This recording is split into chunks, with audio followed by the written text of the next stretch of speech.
Hi, Ray.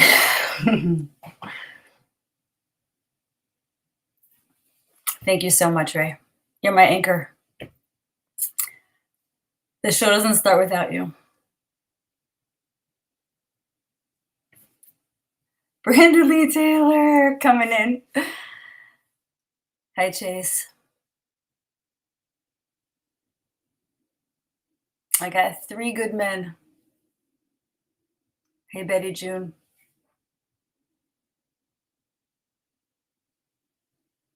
Mm. And I take it as a really good sign that we started with three really strong masculine men this morning, because that's what we're going to be talking about. Hi, Sydney Ryan. Hi, Stephen. There's another one.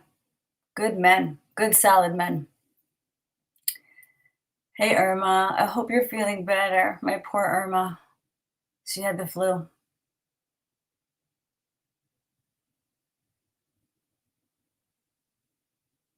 I just started, Chase. I just got on now. You're not late at all. Okay, so I have so much I want to say today, and I hope it comes out good and cohesive because there's a lot of moving parts to what I want to say today, but it's one main theme. And the theme, I think it's going to be like the culmination of our talk on the Shekhinah.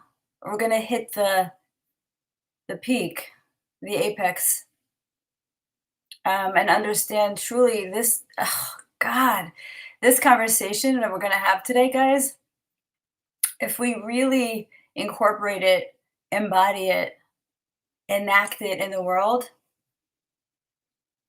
this is what will bring Geula. This is it. This is it. We found it.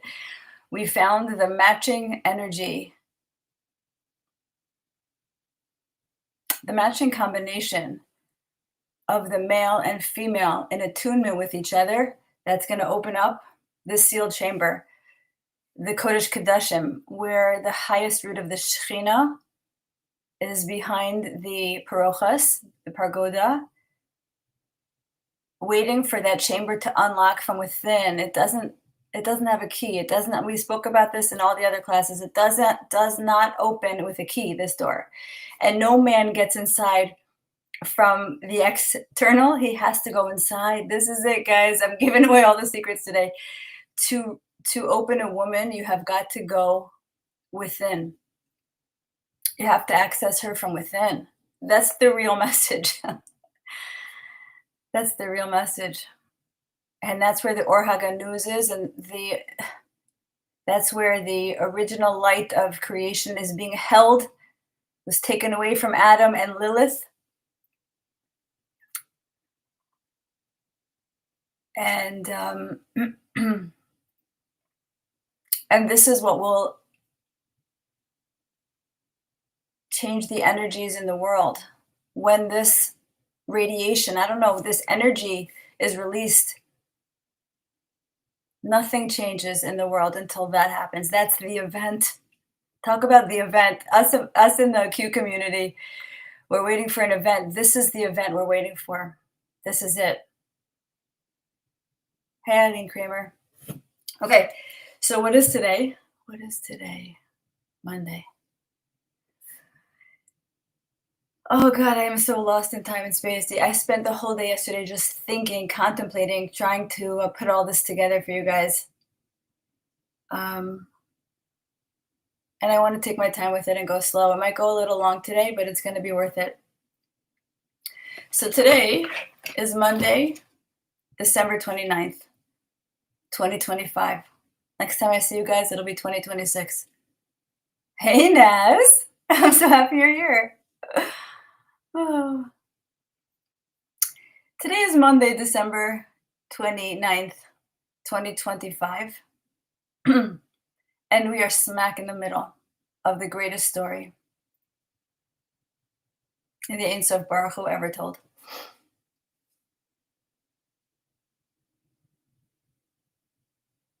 When I was in Israel, I'm going to start with this story.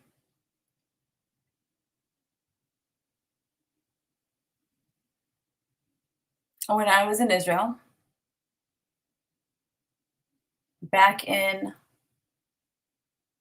May. Oh, Irma, happy birthday. Give us a bracha.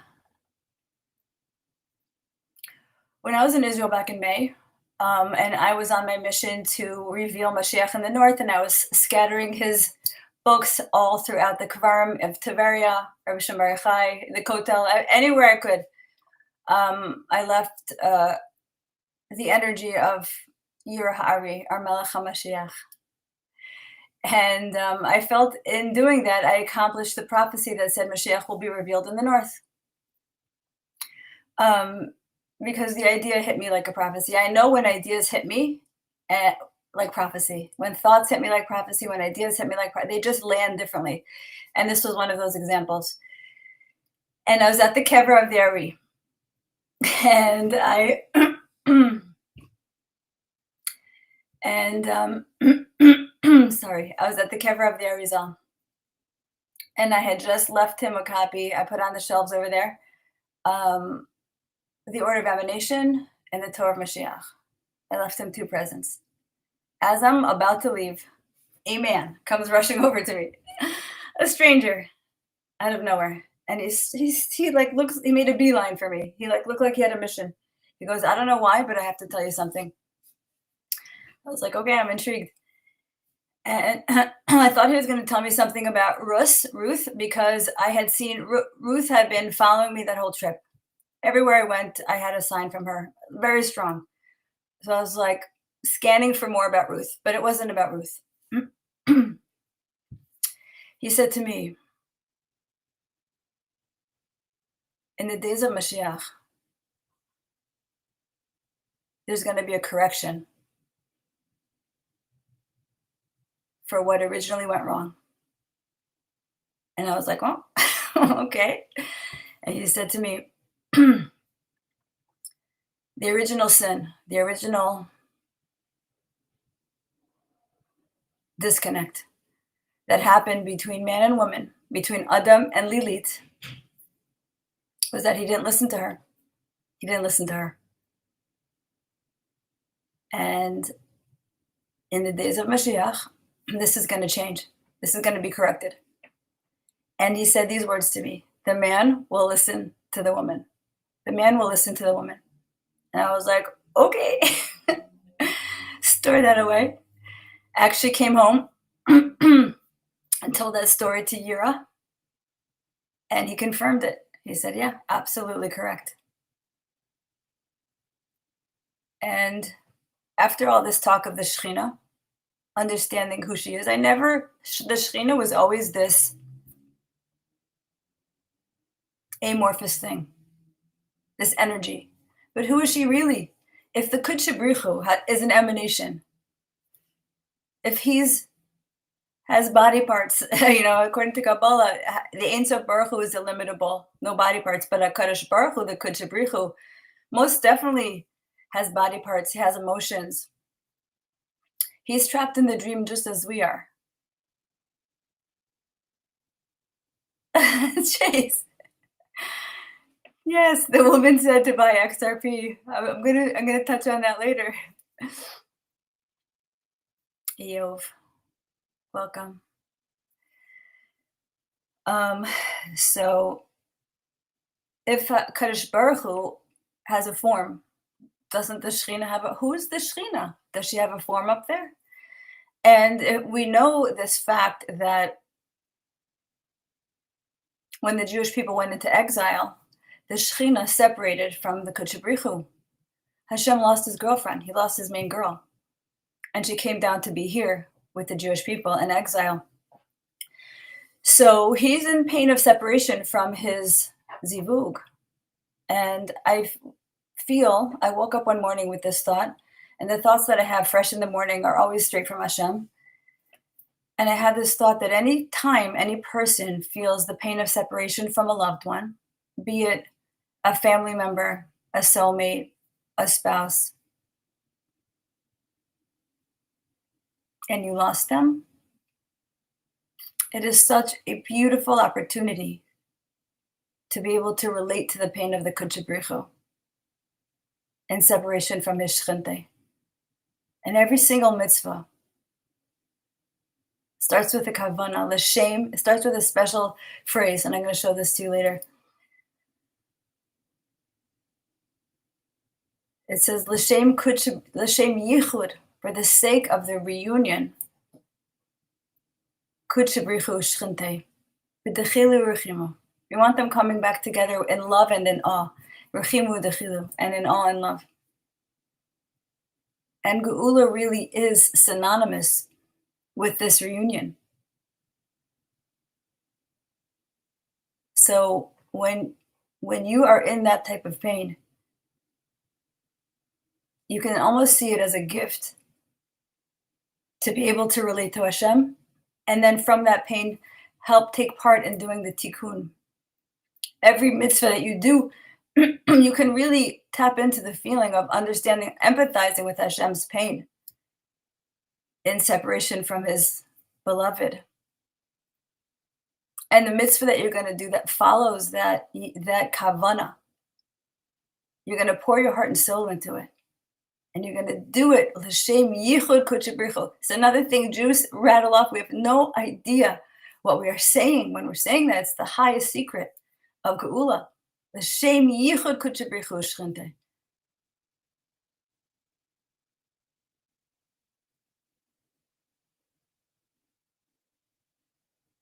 Yeah, so that was the secret from the Arizal. The Arizal, I took it as the Arizal himself came over to me through that man. I'll never forget that man. I'll never forget what his teeth looked like, what his face looked like. It was imprinted in my mind, in my heart. The way he rushed over to me with this urgency.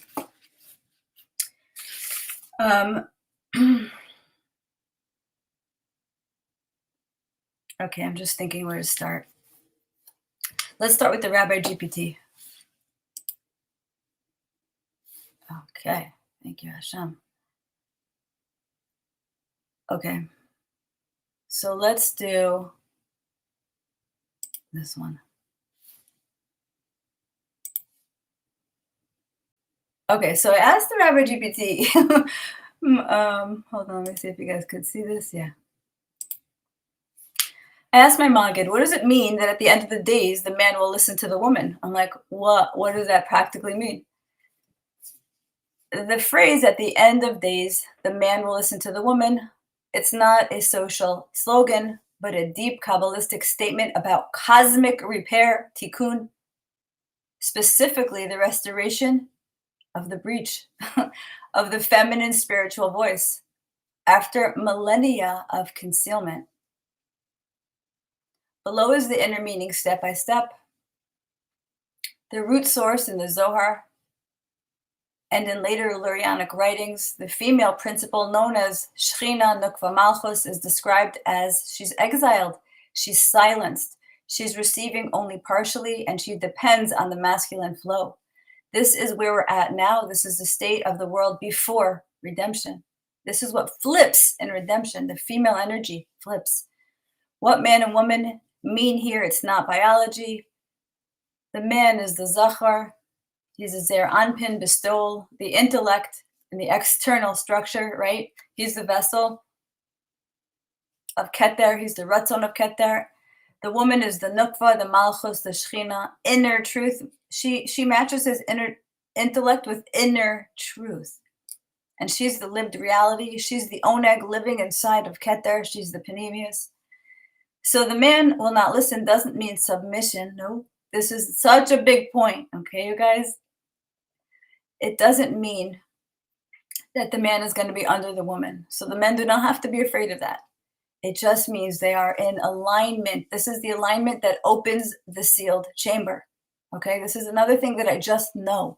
When I know something, I know it. I don't know how I know it, but I know it. And I know when man and woman come into side by side and face-to-face alignment, this is what opens the chamber holding the hidden light. The core problem being repaired before Geula. The flow is from top down. The masculine gives, the feminine receives silently. Action, this is male, dominates inner truth or intuition. Law dominates lived reality, structure dominates presence. Okay.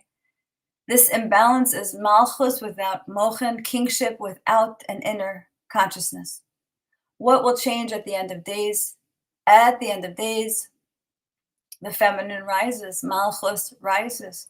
She no longer only receives, the moon no longer only receives from the sun. She knows. She knows. She knows. And I experience this. When I know something, I freaking know it. She possesses mochen and expanded consciousness. She becomes Ashes Chayil Peres Ba'ala, a crown to her husband. And she reflects reality as it is truly, as it truly is. A woman of valor is the crown of her husband. This is a radical inversion of spiritual hierarchy, okay? The man will listen. What does this actually mean?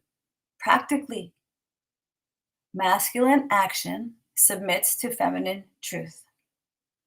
And I want to tell you guys, the men listening out there, let me just stop sharing a second. You know how in Zohar it says, woe if I say and woe if I don't say. This is one of those moments where I'm going to give you the secret of a woman's heart.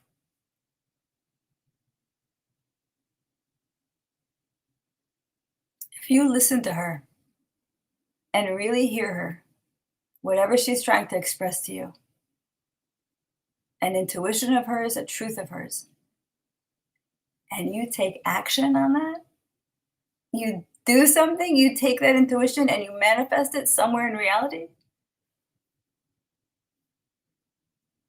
you don't even know. You don't even know the level of attraction she will have for you. You will have her heart forever if you show up in this way for her. And I had this in COVID, the opposite of this, where Hashem just kept lobbing and launching at me truth, like truth after immediate truth. Like the second I heard the word pandemic, I was like, bullshit. Hashem was relentless with me. I knew that immediately this was poison. I knew immediately the masks were total BS. And I knew about XRP. I didn't know what I saw the letters and I knew. I saw, the Q documentary and I knew, okay, I'm like, this is true. I saw truth. I can see truth immediately. I have this gift. And I'm coming to own it more and more. Zohar, when I picked up Zohar, I was a magnet to it. I knew it was truth. And my crowning achievement is that when I saw Yira Hari on YouTube, when I saw that face, when I saw his face, that's the truth of the truth. When I saw him talking, it wasn't even the golden elan, it was his face. I saw his face and I knew. I said, that's Mashiach. And I had to convince myself because I didn't trust my gift.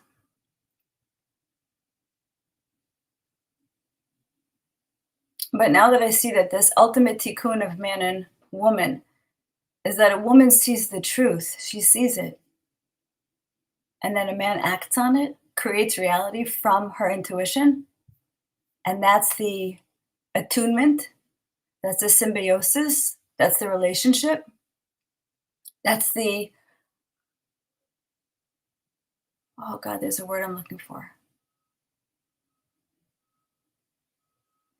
That's the equation for Geula. That's the manifestation of Geula. That's the thing that brings Geula.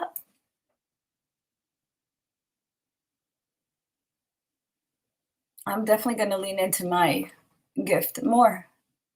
Trust my seeing of truth more. COVID was my training. And in hindsight, I'm like Trump. Trump says I was right about everything. I was freaking right about everything. I mean, we're still waiting on XRP, but silver, come on, it's climbing. I was right about Trump too. When people hated him, I loved him back in the Apprentice days. I loved him immediately. No one had to convince me to love Trump. Okay, let's go back.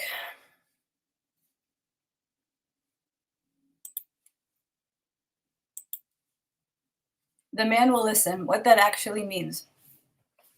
Okay, masculine action submits to feminine truth. Intellect aligns with lived reality and structure. The masculine obeys the inner knowing of the feminine. The masculine no longer imposes order blindly. He receives guidance from the feminine presence. In Kabbalistic language, Zer Anpin receives from Malchus, and this never happens before redemption. Why this is redemption itself, guys, why this is redemption itself, because the Shekhinah represents the world as it actually is. Pain, exile, embodiment. This is female, limitation, the voice that was ignored. When the masculine finally listens, divine flow becomes accurate, right? Because she's tapped into the divine. And when he listens, he's in flow with the divine. Justice becomes compassionate with the female influence. Law becomes life giving. Heaven and earth reunite, right? That's Geula. This is why redemption is impossible, not possible, without the feminine voice restored. On the human level, without politics, this does not mean women dominate men. No, I don't, trust me, I don't want to dominate a man. It means truth comes from presence, right? From embodiment, being in the body, listening to reality, and not from the men who are in their heads in abstraction. Wisdom comes from listening, not asserting, right? When the man listens to the woman and not asserting dominance over her. Leadership comes from attunement, the male and female attunement to each other, not through force, right? She wants to follow him. When he's listening to her, she'll follow him anywhere. The feminine reveals what is real. Oh God, this is it, you guys. This is it. The masculine makes it real. Okay, she reveals what's real, and then he takes action on it, and he makes it real for her. Oh my God, and that's a love affair, man. That is a love affair. And I just want to go back and say one more thing to you guys.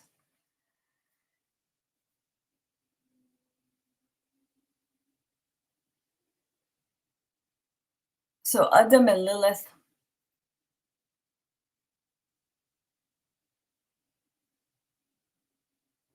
the original sin was that he didn't listen to her.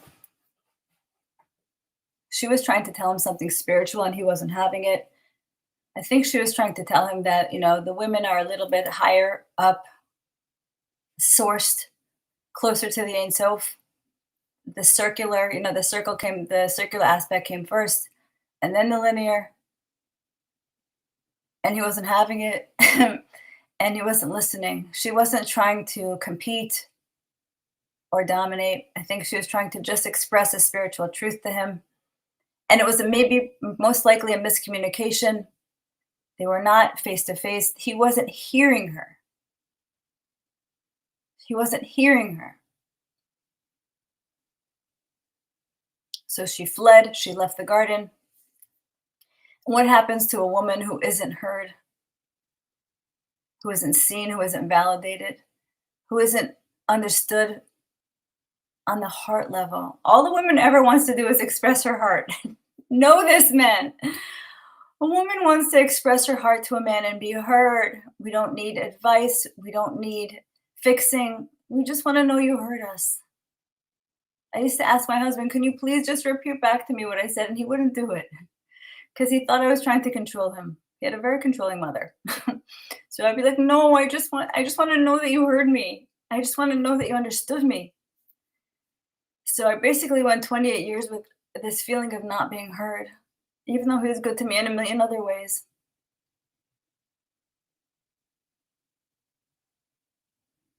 So what happened? Lilith fled. She saw there was no getting through to him. And I get that also. No amount of explaining, no amount of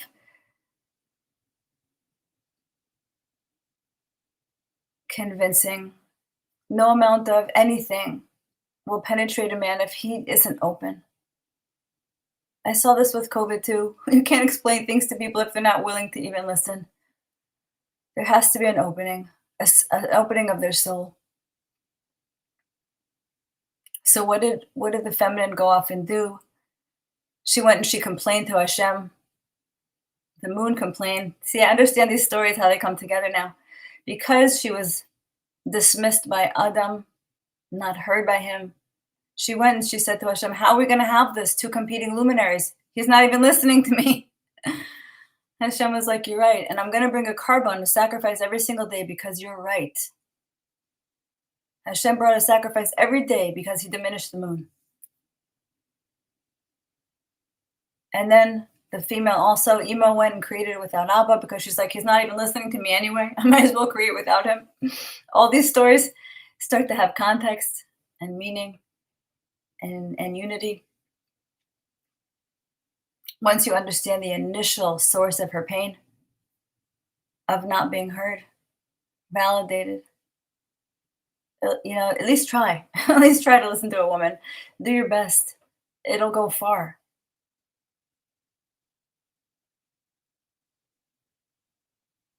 So we see if this was the initial fracture, this was the initial breach.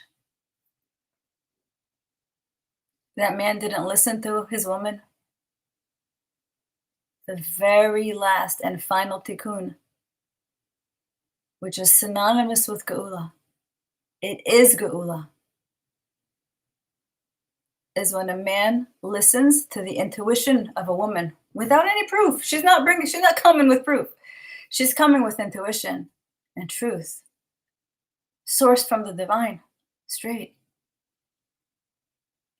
And then he takes action based on that? Oh, you don't know. You don't know, right? Back me up, women. Back me up, ladies. If you see your man taking action, you're like, I think it's not a good idea to put a mask on your face. And he doesn't wear a mask because of that? Wow.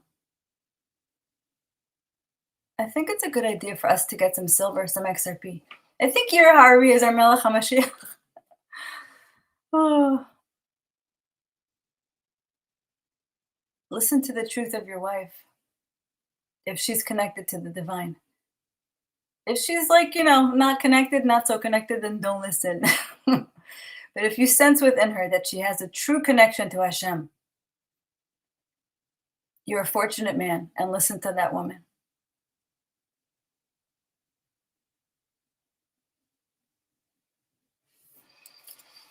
Okay, let's go back.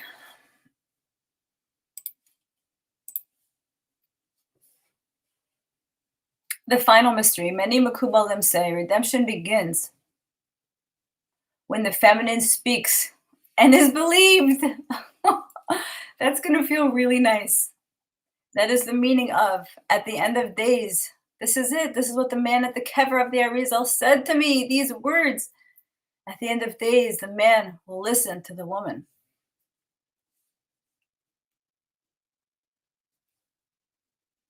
And then I asked,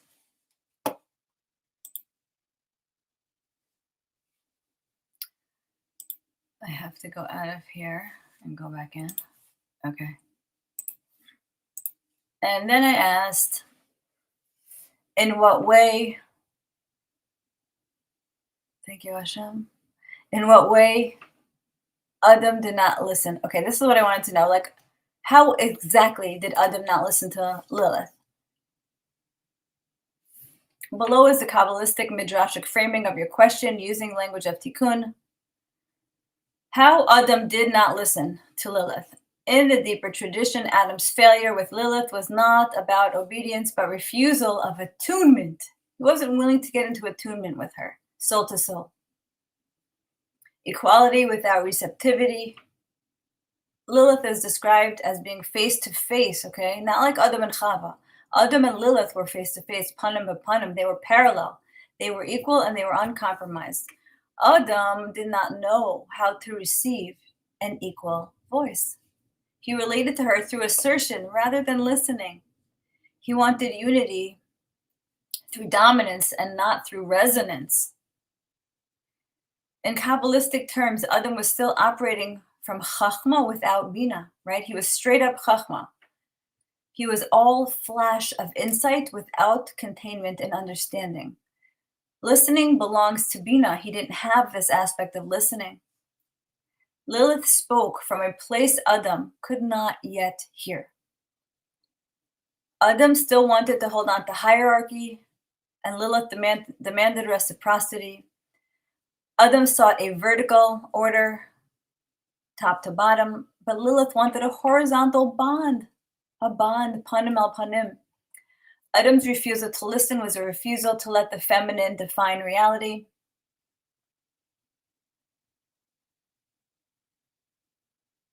A refusal to let desire, intuition, and depth answer back. This is why Lilith left, not as a punishment, but she's like, dude, I can't do this if you're not going to listen to me. We don't have anything if you're not listening to me. Okay, so she departs not as a punishment, but because she saw they were in cosmic misalignment to each other. And there's no amount of convincing to get a man into alignment. He either is or he isn't. The result, listening displaced into distortion. Because Adam couldn't listen in holiness, the feminine got distorted, right? She started in holiness with him. Ashura at the top of the tree, the highest holiness. But because he couldn't hear it, her voice got, like when you play a song too fast, or, you skip something on a record player, it's like becomes the sound hurts the ears, right? She became distorted and she became interpreted as temptation. He became afraid of her. He projected onto her and saw her as external seduction rather than inner guidance. And what did this do? The breach between Adam and Lilith set the stage for later failure with Chava, right? Because Adam, again, he listened, but he was listening incorrectly, right? He's like, okay, I'm going to try to listen now. She's telling me to eat the apple. But she was already subjected because the moon was diminished and evil had made its way to the planet, infiltrated the planet. Ooh, I just thought of this also. That Adam had left Chava alone. Maybe he shouldn't have left it. Maybe it means he left her psychically alone. Maybe she was lonely.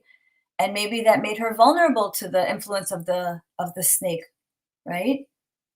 But he's like, okay, she's telling me to eat the apple. He's listening incorrectly. He should have corrected her in that point because she was wrong. She wasn't really connected to Hashem. She was just talking to him from a place of disconnect and incorrect intuition, right?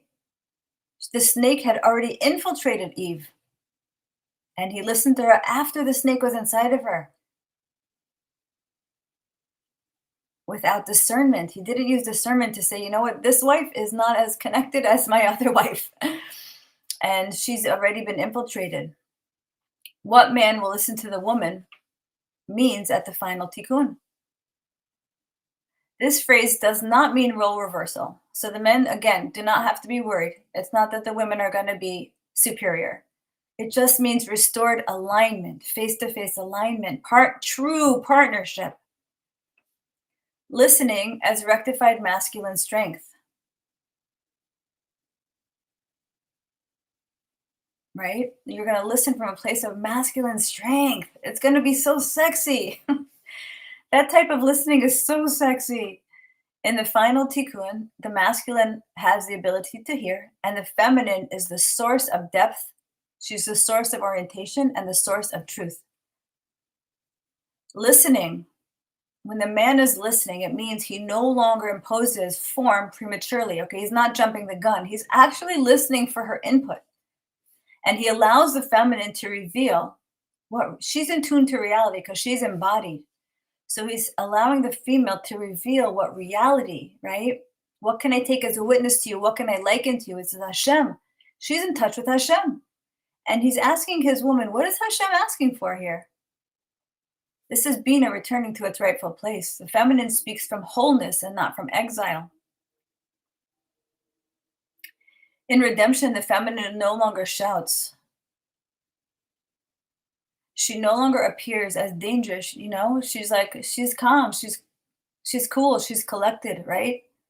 The feminine has done the tikkun. We learned this from last week from Rabbi Nir Manusi, right? That Abraham started the correction of the donkey, and then Moshe continued it, and then Mashiach is going to be the one to complete this tikkun of really reincorporating the feminine into partnership. Her voice is clear, rooted. She's the panemius, the panimit, the panimus. That's the man. He can listen to her without fear because she's connected to Hashem. She's not distorted. Repairing Adam and Lilith at the very root. The first Adam could not hear equality. The final Adam, he hears a difference between the two of them. He's intellect and she's intuition, but it doesn't threaten him. The first Adam, he asserted himself. This final Adam receives the other.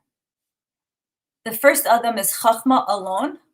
The second Adam is Chachma with Bina, is wisdom in understanding, bone and flesh and bone. The feminine exits, right? She left the first Adam. The final Adam, the Shechina, stays.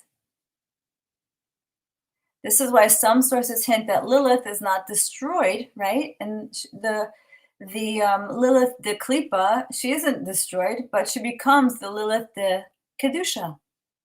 And that's our ultimate heralding of Mashiach, when Lilith can manifest in this world in a state of Kedusha, her energy returning inward and no longer externalized.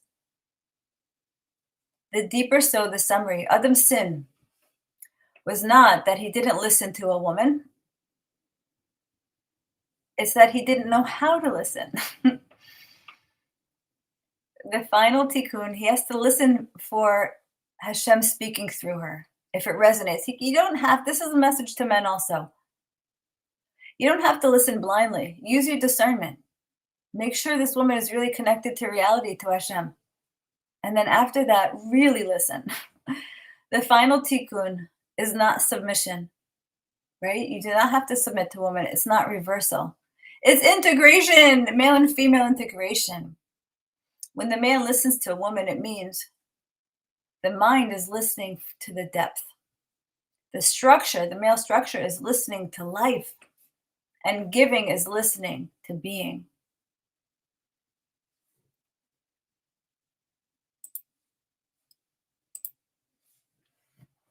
Hey, Aleph. I'm sorry I missed Zohar.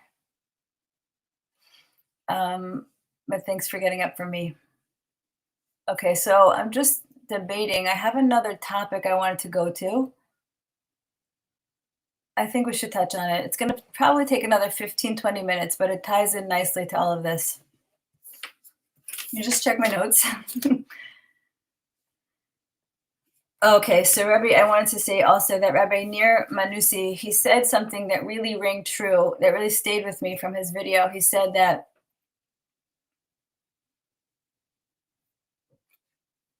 the only way to overcome the Nachash, the primordial serpent, is through the couple, is through man and woman.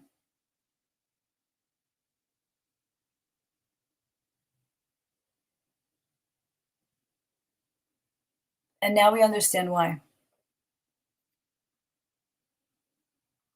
Because when a man and woman come together in the right way, face to face, she is not subject, vulnerable. Psychically, she has no psychic opening for attack from the snake because she's being fulfilled by her man. She's not going to get tricked by a serpent when she's contained in the right way, seen, validated, listened to. And this is the reason You need the male and the female working in tandem.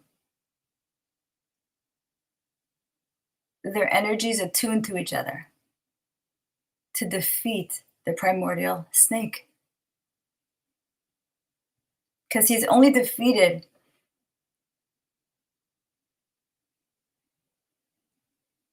when the light of creation floods back on the planet. There's no more room for him. When the female comes back into her full size, when there's no mi'ut hayoreach, the evil hides in the diminishment, the moon phases. As the moon waxes and wanes, evil hides when she's smaller. When she's brought back by the male to her fullest stature, the snake is defeated. But she can't be brought back on her own. It's only when she feels that the man is treating her intuition as important as his intellect. That's a big one. Okay. Okay. So the next topic that this train of thought, it's like a stream of consciousness. When I, hear the trigger words, it takes me to things that I've learned in the past. And when I was learning about Lilith and that Lilith is code word for donkey, I was like, ooh, donkey driver. There's a whole chapter in the prologue of Zohar called the donkey driver. And Aleph, you know who the donkey driver is. And why is he called the donkey? Now it makes sense. He's called the donkey driver because Mashiach is the one driving this new reality of bringing the donkey to her final tikkun, Lilith, the female energy. So he's the donkey driver. So I want to go through with you guys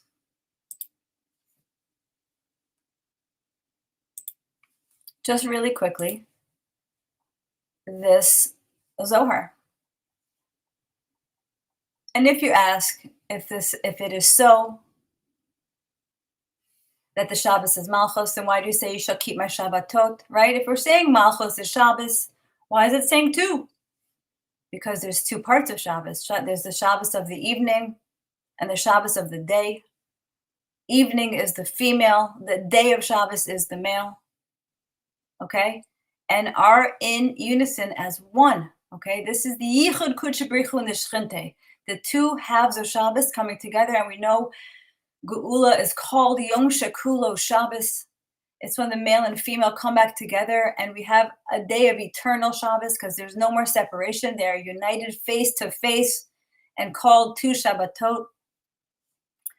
The one who is driving the donkey, our Melech HaMashiach, Yira Ha'ari. I wonder if he had long hair then. Following behind said, and what is the meaning of Es Mikdashai Tira'u? Where is that up here? Right here. Umahu Mikdashai Tira'u. Rabbi Abba replied, this applies to the sanctity of Shabbos. Then he asked, and what is this? And what is the sanctity of Shabbos? He said, this is the sanctity that is drawn down from Ima and Abba, okay? Ima and Abba do not separate. They are in forever union, okay?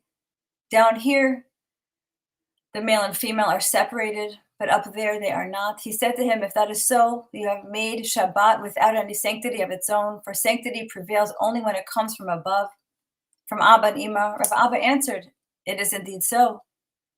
As it is written, and call the Shabbos a delight, oneg, the holy day of Hashem honorable, so that the Shabbos is mentioned separately, as is the holiness of Hashem. He then asked him, what is the holiness of Hashem? Rabbi Abba replied, this is the holiness that descends from Abba and Ima, from above. Milamala latata, right? From above to below. But then the donkey driver gets upset. He said, if holiness descends from above, it seems as though Shabbos itself, down here in this world, is not honorable and not holy. Rabbi Lezer said to Rabbi Abba, let this man speak because he has something wise to say. Say what you want to say.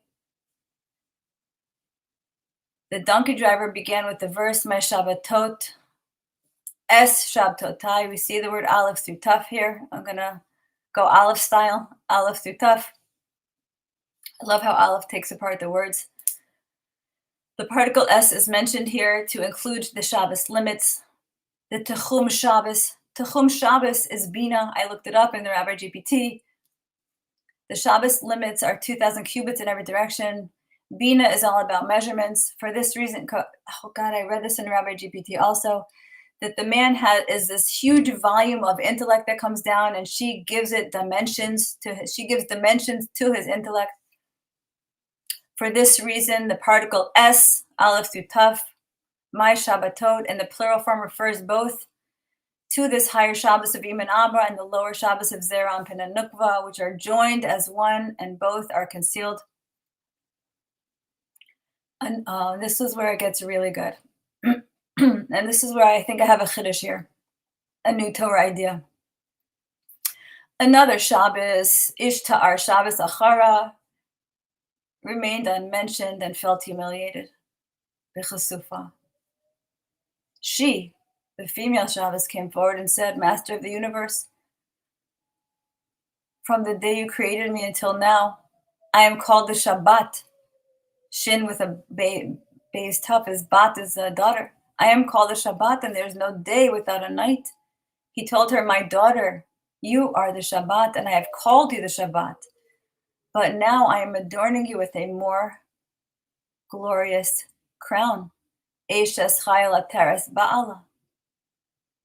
Keter.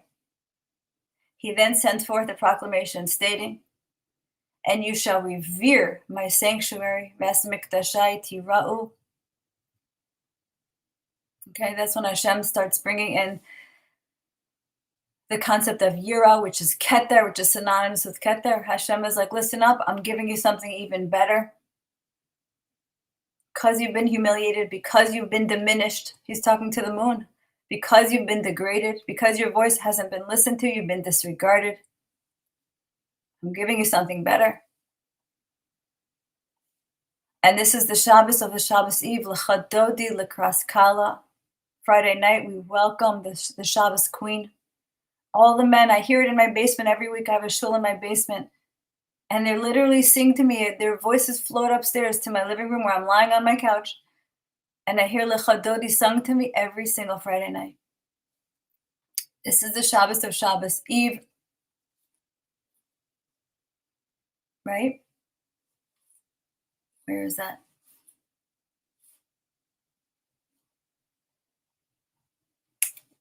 Okay. Di'ihi Yira. Here we have Yira. Our Melech HaMashiach.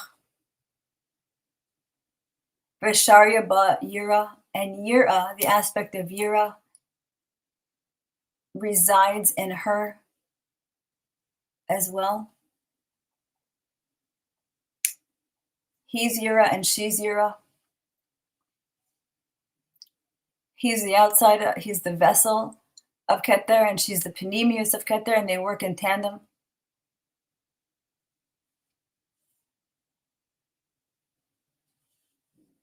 But who is this Shabbat? The donkey driver replies, this is the Holy One, the Kudshabrichu, included together with her, saying, I am Hashem. Ani is the female, and Hashem is the male. The Kudshabrichu and the Shchinte.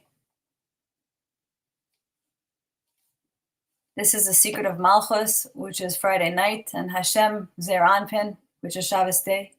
And by the words, I am Hashem, Ani Hashem, is the yichud of the two of them. And I heard this from my father, who emphasized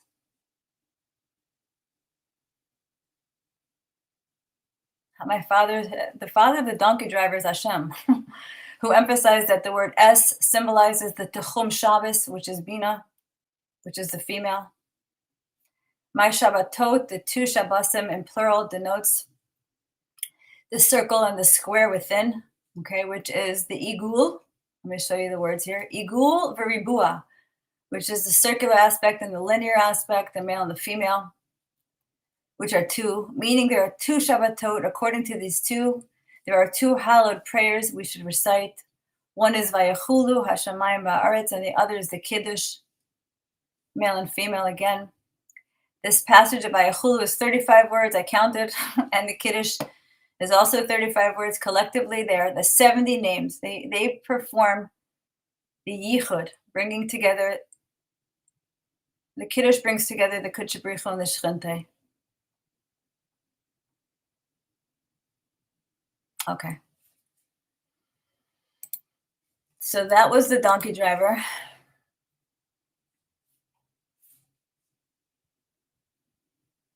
Then there was a few other little things that I wanted to share with you guys to kind of wrap up this concept. This huge, enormous, if we understood how big this concept was, we would start in on it today. Geula doesn't move. And I know this. Geula doesn't move into the male and female. Come back into parity, into equality, into attunement. I like that word better. They're attuned to each other. She's attuned to his needs, he's attuned to her needs. And the needs are different, but they're listening. They're listening. Okay, let's go to share again. I'm gonna wrap it up. That's not that bad. Okay, let's go to the Google Drive. Oh, I wanted to show you guys. This is another thing where I took this way too literally. This is the Gemara in Shabbos 118b. And just like I took it too literally that Mashiach was going to ride in on the donkey. And I literally thought Mashiach was going to ride in and I didn't, have the sod of that, which means he's going to rectify the female energy. The same thing with this. They told me when I was a kid that if we keep 2 consecutive Shabbosim, Mashiach will come immediately. And I promise you that anytime I would rip toilet paper by mistake or turn a light on by mistake, I was like, I just ruined it for everybody. I was like, oh, God damn it. I just ruined it. I really remember feeling that guilt. I'm like, oh, if we would only, and it really triggered this religious OCD inside of me. We have to keep Shabbos perfectly. We can't mess up at all, which is so not what it was.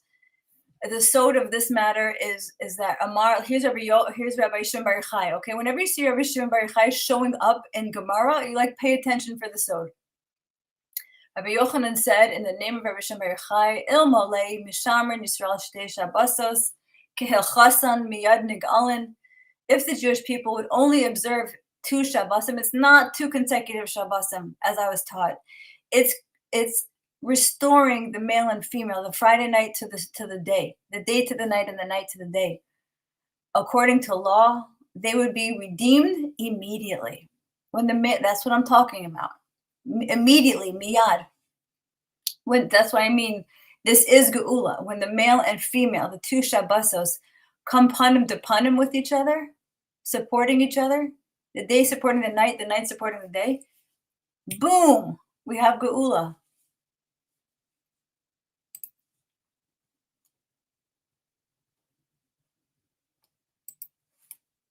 Okay. Get out of here.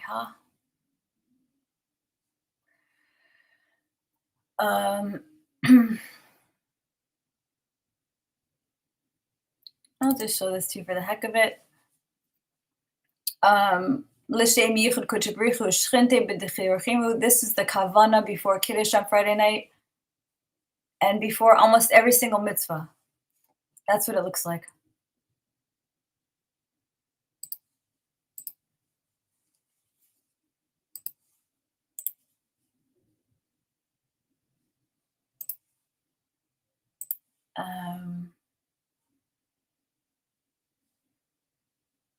Okay, so then I had this book, just another proof I want to show you. It's called Oter HaChaim by the Kamarna Rav, who lived in the 1800s, a big Kabbalist. It's talking about the verse in Torah in Deuteronomy 32, 39, it says, Ru'u ata ki ani anihu. Why does it say ani twice? He comes to explain that ani is da kudshabrichu ushchinte. So I understood from here that the kudshabrichu and the shchinte are two distinct emanations of the Ein Sof Baruch Hu, who are seeking to come back into union. It looks obvious now, but like I didn't know any of this. Okay, I didn't know the Shechina.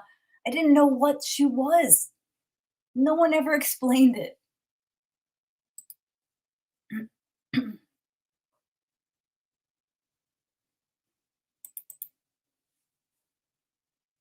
Okay, I like this from the Rabbi GPT. Geula happens only when the Shechina is fully received, Friday, which is Friday night, and the Kutchabrichu fully bestows, which is Shabbos day. So this is like the Lacha Dodi when we invite her in and she's received, and then Shabbos day is the Kutchabrichu, and he could fully bestow to her, and this creates a complete zivug. Yom Shekulo Shabbos.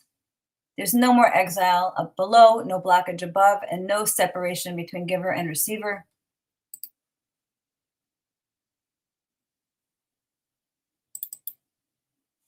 The cosmic result of this, when both Shabbosos are kept, the Shabbos of Friday night and Shabbos day, what happens? The Shekhinah no longer returns to exile after Shabbos. She sticks around.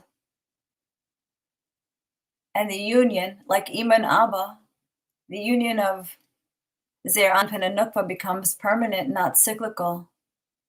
And time itself exits exile. That's big. That's a big statement right there. This is why Chazal say immediately. We saw that in the Gemara. They say miyad nig'alin, right? When two Shabbosim are kept properly, the male and female keep each other properly. It's immediate geula because the structure of exile has already collapsed. Right? Exile is when the female wasn't listened to. And when that structure, when the female rises, the old structure of male dominance collapses. And then I had remembered writing something really good on Yira's chat a while ago, and I wanted to bring it back. I had this insight back then. It was just starting to like percolate in my brain. The true tikkun, right? The truest tikkun is the male and female putting Hashem at the center. This is really crucial. You must be with a spouse, a partner who puts Hashem in the middle of their existence and trusting Hashem, as Yira taught. I guess he just gave a class on that concept. And then joining forces, the male and female joining forces from this place of shared intimacy with Hashem and crystal clear communication and transparency, arum b'yirah, with each other, okay? When you are good with Hashem and you're in clear communication, truthful, fierce intimacy, transparency, spiritual intimacy and transparency with your partner, this is geula. When Hashem is the source of the male and female bond, this is huge. The serpent, this is why the male and female must be together. The serpent has no psychic territory, turf, has no space to penetrate. Their relationship is hermetically sealed and safe from outside influence. The original sin of Adam and Chava finally has a true and permanent repair found inside their relationship. The tikkun olam is found in the restored male-female relationship. And then finally, we'll end with this. Yira said it best, of course. I found this one-liner in his, you have to, like Aleph always says, you have to like read it 100 times because Yira hides things in one sentence. He'll say the whole world.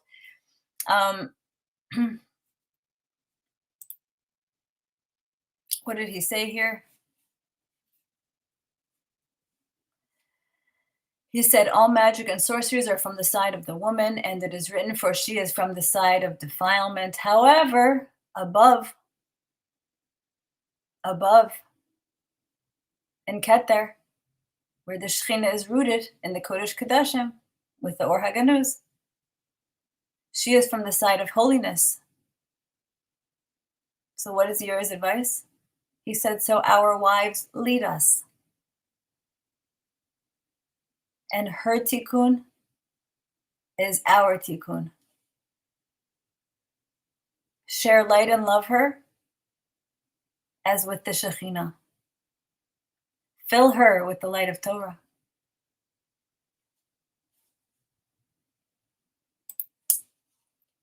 And that's like a mic drop moment right there, if I ever heard it.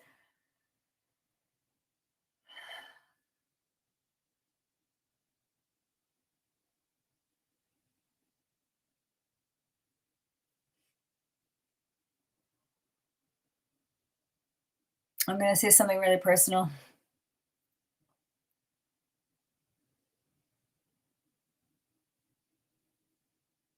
The real disconnect between my husband and myself.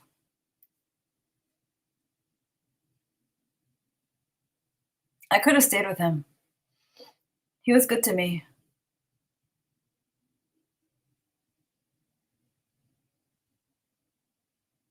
He didn't love Torah. He didn't fill me with the light of Torah.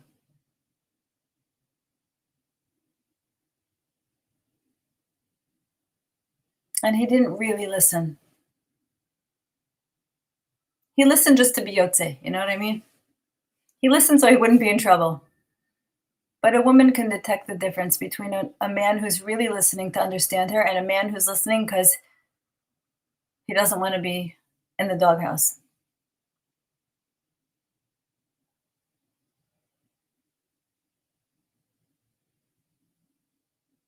So I'm going to say to women out there,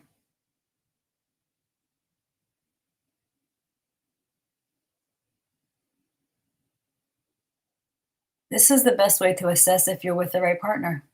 These two parameters. And you could know your strategy to stay or to go. Does he fill you with the light of Torah? Does he love Torah? And does he share it with you enthusiastically? And number two, does he listen? Is he interested in hearing your intuition and then acting on it?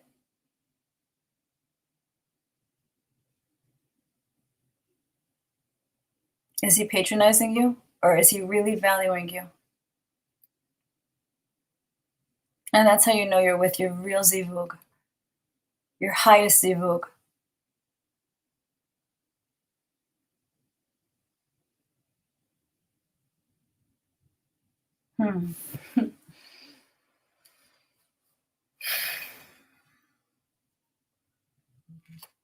I just want to end off, I guess my final thought to summarize would be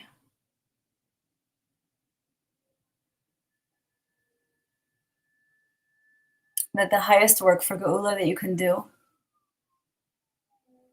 is to come into true spiritual union and spiritual intimacy with your partner.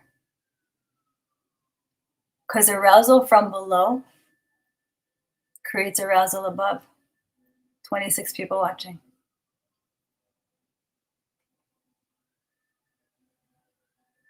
And every single couple down here that's getting this right, that's in attunement with each other,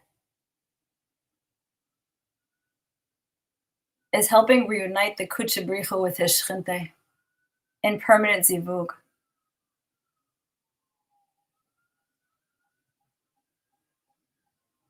And Hashem will thank you for that in the highest possible way. You bring him his girl back, eternal reward.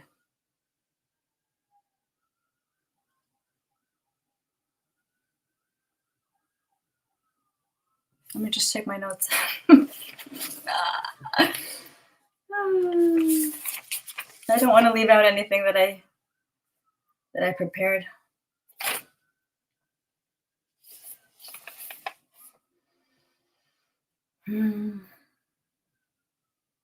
Okay, I really think I said it all.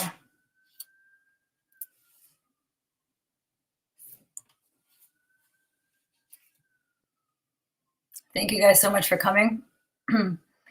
Next week, I will I think we're finally ready to read the document from Yira, which is the Sod of the Shekhinah, and really be in a place to understand it, who she is and what she is. And and why bringing back her voice is tantamount. That's the word, tantamount to Geula. Thank you, Hashem, for that word. I actually want to read you two more things. I can't stop now. Let me just read you two more quick things. I saw something come up on Indy's feed that I want to read out loud. Magdalene, Mary Magdalene, was the equal opposite, the Ezer Kenegdo, so to speak, of the individual understood as Jesus. Magdalene, who Yira comes from, was Jesus's primary disciple. She was his equal. She was his primary disciple. And more than that, together, the two of them are really more representative of the idea of what has, shall we say, been misunderstood as the information shared by Jesus. It really came from both of them, Jesus and Mary Magdalene. It should have come in as a duality, a team effort. But again, because of the fear-based beliefs, right? This is the problem. The fear-based beliefs of in the male energy at the time, in that culture, the female part was not accepted due to insecurities of the masculine disciples. Insecurities. Once the man can overcome those insecurities and bring the female back, tantamount to Geula. Jesus and Mary Magdalene were a trial run for this. And then the very last thing I want to play for you guys. This is a chassid. Something that happens in the kitchen first, not in the other rooms. Correct. I'm ashamed to say the percentage, I think, of couples in the community that are only married on the books. You could check off the box married. It says if a marriage, your one line is, the more you understand, yet you don't understand, then you're good to go. And what that means, when men understand that they don't understand, then they're really trying to listen more and more for the depth and the layers that the woman is revealing. That's when he wins. This is a daily, hourly struggle. Yes. Sometimes some people have a wrong definition of love. When you talk about intimacy, or you talk about love, or anything related to this, they think about one thing. This is taboo. Like, this is kind of real toxic. Because if there is some fantasy in his head, this is a competition with his wife. So there's no way she can meet this. So if that's gone, the marriage is gone. You come home for an hour, take this phone, and leave it in the car. What is that? Good advice. That is just damn good advice.